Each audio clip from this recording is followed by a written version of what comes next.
Hey everybody, my name is Michael Malfus. I'm part of the Hack the Machine team here. I'm here with Mr. Shannon Settles, a part of PEO IWS. This is my first Hack the Machine. I believe it's your first Hack the Machine as well. That's correct. So I just kind of want to sit down with him. He's one of our key sponsors and stakeholders and kind of get to know a little bit more about why he decided, why get involved with Hack the Machine. Well, thanks. I appreciate the time and the opportunity to chat a little bit.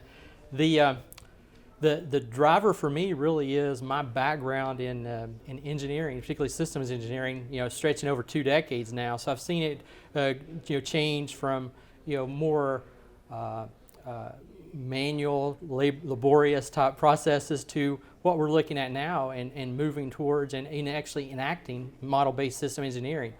One of the tracks and one of the investments, I know Hack Machines not only made this year, but over the past years has been in that model area. Right.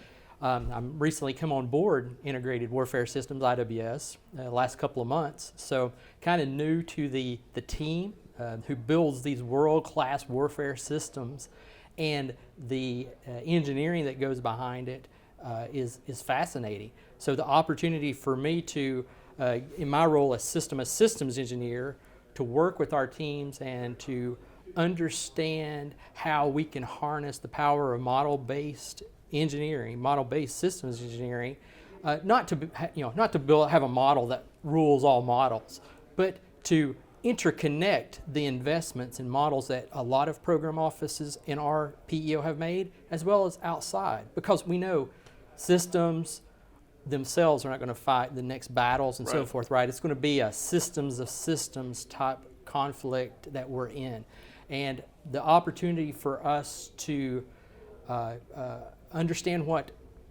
industry, academia, other people who aren't necessarily in our sphere of influence and in work areas, what they're doing, we'd like to learn from them. We'd like to gain their knowledge, and how can we apply to raise our game in that area.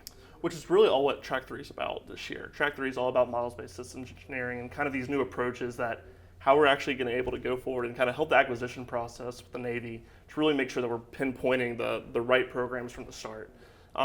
So at large, what does IWS do? IWS, as I said, they are the entity, the organization that is responsible to deliver surface warfare systems.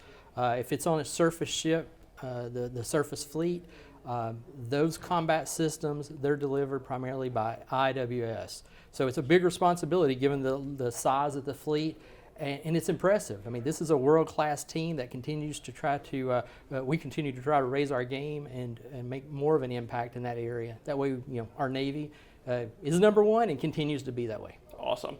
I have one quick question, just kind of sticking with our theme of unmanned.